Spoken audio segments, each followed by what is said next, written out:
that was released before. You've decided to re-release this. It's due out for release on the 27th of February. Why that one? Well, Daniel wrote it. He can talk about it. You know, the song is it's an up-tempo song for us, and it kind of drives. But, you know, as far as what it's about, it's a song about, you know, long-distance relationships and just sort of being apart from people you really care about. But knowing that if you have faith and if you really care about each other, that it'll work out in the end.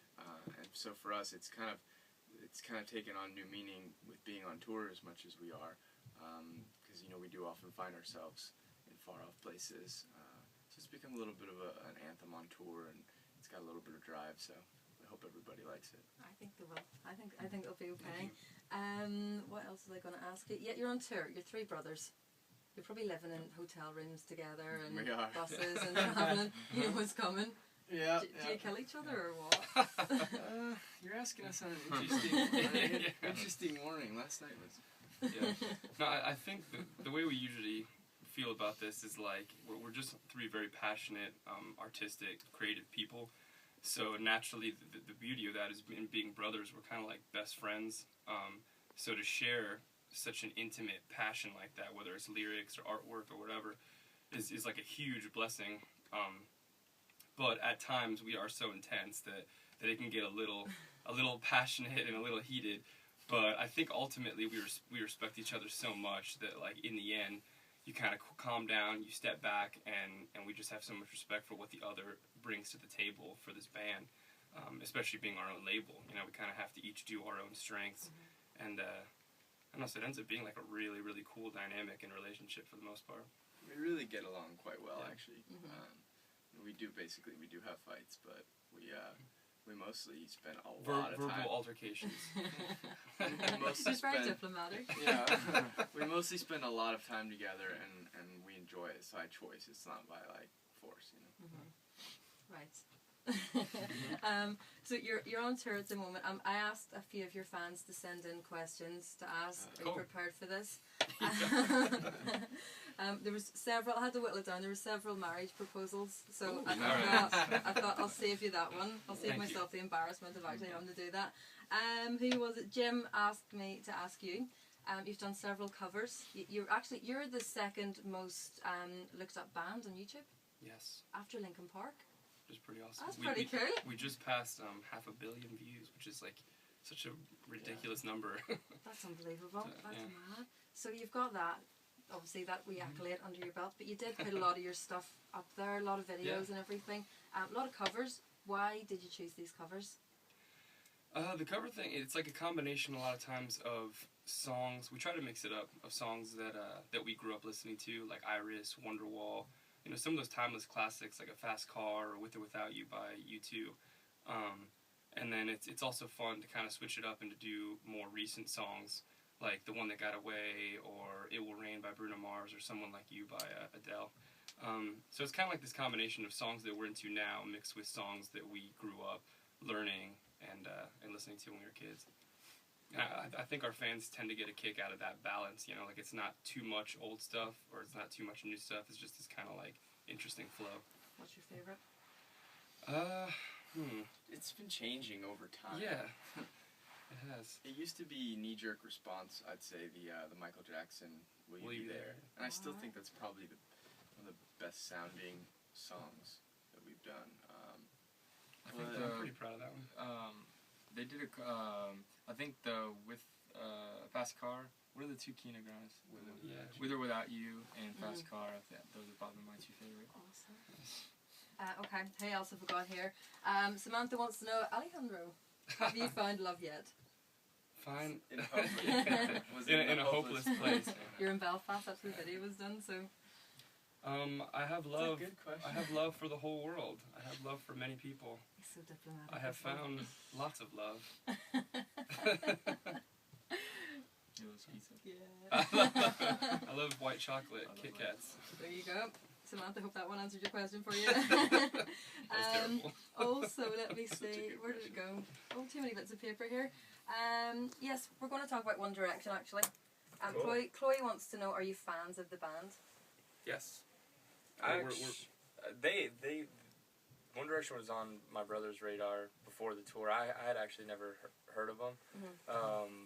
But now that the tour's, you know, almost done, we've had this opportunity to hang and to meet them, like, I think they're cool. Like, you're very different, so, I mean, it's very different music. That's the thing is, like, I love personally what they've done with the band is, like, to me, and we've talked about this a lot as brothers, but to me it looks like they're like five, it's five, right? Or 4 or 5? Five. It looks like 5 different lead singers of a band, you know? Like, it doesn't look like forced choreograph or like dance moves. It looks like they each have their own style, and the way that they present themselves and carry themselves on stage looks cool. And I think they have good voices. I think Zane's voice is like really good. Niall is like one of the nicest guys, the kid I've ever met, so it's cool. And how are all the girls? Who do they all scream most at? Is it Harry? Harry Styles. Yeah. I'm always screaming for Zane. It's pretty even. It's pretty even. It is actually surprisingly even. That's what I think is really cool about what they're doing. That's different from like a lot of the other people in that genre that have been, you know, like over the last 30 years or so. Is that it's not like so focused on one member or even the power 2 members. It's pretty evenly spread amongst the 5, and you can tell that on even just their Twitter followers. You know, like the way that their fans engage with them, and we've gotten the pleasure of watching some of the show, like from Backstage or whatever, and you can tell whenever they display certain pictures of either one of the guys, it gets pretty much the same amount of screams. You know? So that's really cool. How did that all come about? Because as I said, you're very different bands. It's a kind of cool story. Yeah, I mean, you know, to be honest, boy bands really aren't in vogue in the U.S. currently. But you know, at some point, one of our fans tweeted that Louis Tomlinson, or a bunch of our fans, were letting us know that he's a fan of ours. He had been tweeting about us. And I guess to put it in perspective, I mean, at the time, he probably had like 200,000 Twitter followers, and now they're all well over 1 million. So it was a while back. And so, we were flattered, and we reached out, and we started like watching videos on the band and checking them out and stuff. And we started texting with him, and we just kind of became friends. And so then when their album came out and they were excited to tour, right before they announced their dates, they came out and watched us at the Shepherd's Bush Empire in London for our sold-out show there, and supported us. And then, you know, we just had this idea of like, well, why don't we tour together? And the guys were really excited about it. We were excited about it, and fortunately, it all worked out. And yeah, and then it was cool to find out when we started touring that Niall was actually like one of the big fans, you know, because he had been watching us since he was 14. Because he plays acoustic, so I think just kind of watching the acoustic and a lot of the musicianship. So it was funny to meet his parents, because we played Dublin last night. Right. To meet all his family, whatever, in Dublin, and they were just kind of like, yeah, like we've seen your videos. You know, 'cause I guess we've kind of been somewhat in their household for like a few years now, since he's been watching us, even way before X Factor. So that was just really cool. That's very nice people. That's a nice. It must be actually very strange as well, because how old are you lot? I'm 27. 25. 31. I'm trying to lie. You're in the same sort of sweep as me. That's good. But you can. I mean, the boys are all what, sort of 17-ish. So you can. It seems like it, but they're actually 18 to 20. 18 to 20. Oh, I was going to say, so after the gig, I thought like after the gig you could just wave at them and go to the bar and just leave them. Right. Off to bed, away you go. It does happen. Will you be heading out in Belfast tonight? Want to check it out? Actually, yeah, because we have the off, or not the off, but we're here again tomorrow. Sometimes we don't even know where we'll be because, you know, we got to move from city to city, but whenever we're in a town 2 nights running, we always like to go out. And we love it here. So. But yeah, it's funny because, we love it here. There was like 2 almost like semi-traditional things that we'll do. We'll either go to like that Nando's, or we'll go to the movie house and try to watch a movie. We've done that like a bunch of tours running, or we'll just see a movie. So like Belfast was like our movie city. Somehow it worked out that we had a day off or that we had time, and we'd go to the movie house and we'd watch something. There's 2 great plugs for 2 businesses, right? They're just sitting there rubbing their hands now, loving it. You've been on tour now for a good wee while with the boys. Anything you can tell me about backstage goings on? Anything? They always seem to be half naked. Like they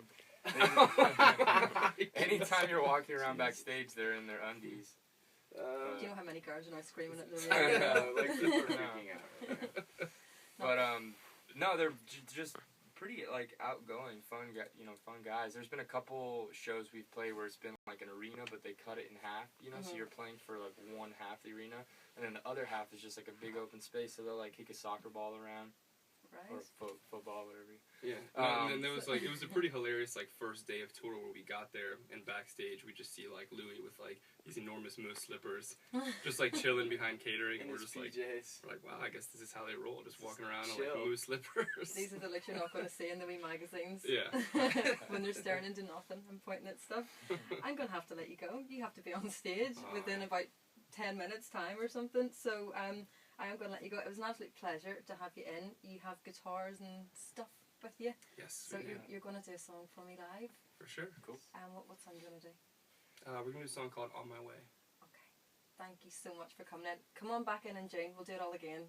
Thank and you. good luck tonight. Thanks for having us. Thank you. Yeah.